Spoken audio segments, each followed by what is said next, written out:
Jumpa lagi dengan saya, Willy The Rooms, tetap di The Sinners Channel.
Agustinus adalah seorang bapak gereja yang paling berpengaruh. Untuk mempelajari dan mengerti pemikirannya, maka mengenal konteks kehidupannya merupakan syarat mutlak. Agustinus hidup dalam zaman di mana filsafat Plato sangat berpengaruh.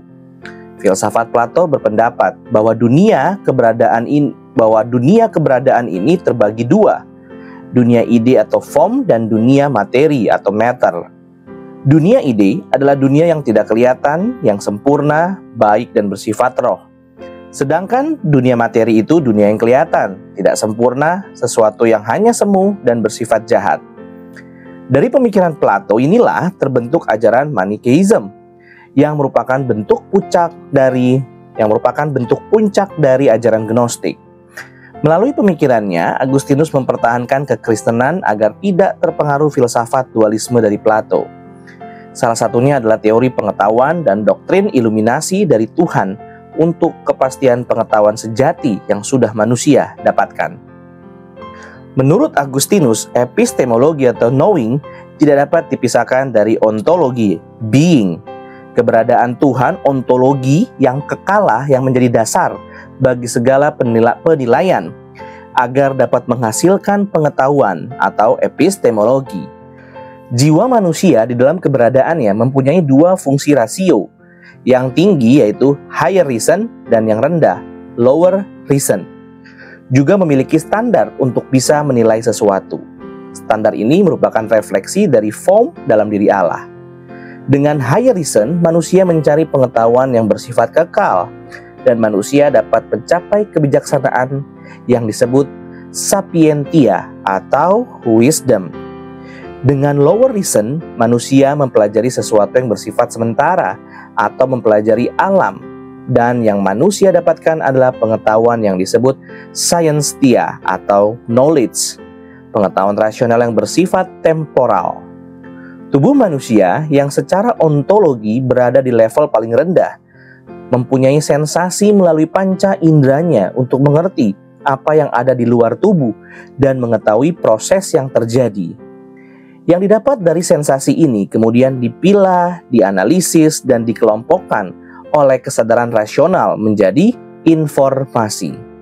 Saat manusia mampu untuk mengambil, memilih, dan mengaitkan informasi yang didapat melalui perenungan di hadapan Tuhan, itulah yang disebut kontemplasi. Kontemplasi inilah yang membawa manusia kepada pengetahuan yang didasarkan kepada kebenaran Tuhan. Pada zaman sekarang ini, banyak mahasiswa yang belajar di kampus dengan tanpa mengerti ilmu apa yang sebenarnya mereka pelajari. Mereka hanya datang ke ruang kuliah, mendengarkan dosen mengajar, dan langsung menganggap bahwa apa yang diajarkan oleh dosen adalah sesuatu yang pasti benar, kebenaran yang mutlak. Tetapi saat mendengarkan pendeta berkhotbah di gereja, mereka juga adalah orang-orang yang menyetujui bahwa firman Tuhan merupakan satu-satunya landasan dalam hidup. Kehidupan menjadi dualistik. tergantung di mana mereka berada. Kalau di kampus, kebenaran yang dipegang adalah apa yang sudah diajarkan dosen. Tetapi kalau di gereja, kebenaran yang diterima adalah firman Tuhan. Secara tidak disadari, pemikiran dan gaya hidup seperti ini terjadi pada banyak mahasiswa yang katanya mencintai Tuhan dan mau menjalani hidup berdasarkan kebenaran firman Tuhan. Mengapa hal ini bisa terjadi? Ini dapat terjadi hanya karena mereka sebagai mahasiswa tidak pernah mempelajari sedalam-dalamnya ilmu yang sedang dipelajari, tidak mengerti firman Tuhan secara mendalam, dan tidak membawa seluruh ilmu pengetahuan yang didapatnya untuk dinilai berdasarkan kebenaran firman Tuhan.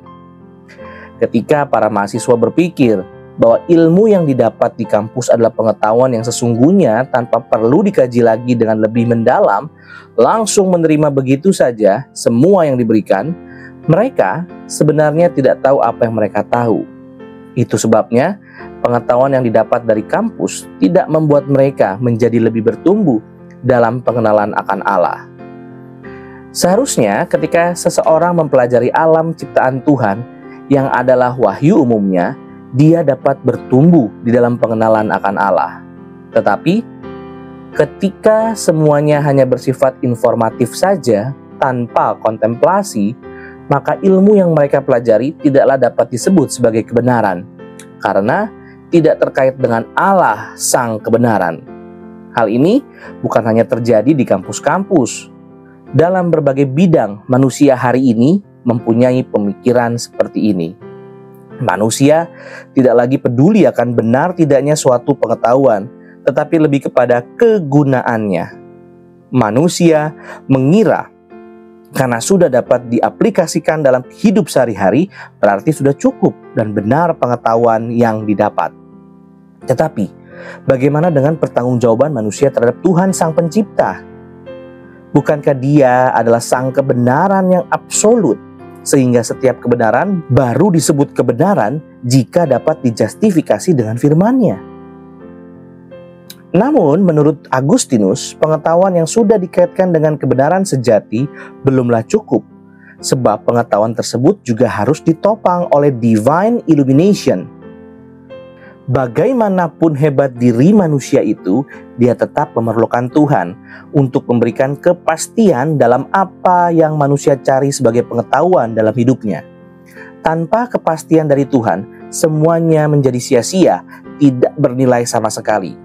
Inilah yang dimaksud dengan iluminasi dari Tuhan. Tanpa adanya iluminasi dari Tuhan, maka pengetahuan itu tidak bisa disebut sebagai pengetahuan yang sejati, sebab pengetahuan itu tidak mempunyai kepastian dalam dirinya sendiri. Ini yang harus manusia sadari, bahwa hanya karena kedaulatan Tuhan, manusia dimampukan untuk memahami pengetahuan yang sejati. Iluminasi ini terjadi dalam setiap langkah proses hidup manusia. Manusia tidak mungkin mengerti semuanya, bahkan untuk hal yang paling sederhana pun seperti angka 1 atau huruf A, jika Tuhan tidak mengiluminasikan kebenarannya kepada diri manusia. Ada beberapa hal dalam teori iluminasi dari Agustinus ini, yaitu Tuhan itu terang dan Tuhan mengiluminasikan kepada setiap manusia secara berbeda-beda. Yang kedua, kebenaran yang dapat dipahami oleh manusia adalah karena Tuhan sendiri yang mengiluminasikan. Dan pemikiran manusia yang dapat mengerti kebenaran itu dan bisa saling mengerti satu sama lain juga karena Tuhan sendiri yang mengiluminasikan. Inilah yang dimaksudkan bahwa manusia merefleksikan terang Tuhan seperti bulan merefleksikan cahaya dari matahari. Hal inilah yang mendasari pemikiran bahwa tanpa Tuhan, manusia tidak bisa berpikir apapun maupun berbuat apapun yang benar. Hanya anugerah Allah, Sang Pencipta langit dan bumi, yang di dalam kedaulatannya, manusia mampu mengerti dan mendapatkan pengetahuan yang sejati. Dengan demikian, berpengetahuan sejati bukanlah masalah IQ, melainkan kontemplasi di hadapan Tuhan dan anugerah Tuhan di dalam kedaulatannya. To know is spiritual. Terima kasih. Tuhan Yesus memberkati. Puji Allah, puji Allah, puji Allah Tritunggal. Mulia-mulia bagi Allah, pemberi kurnia keselamatan.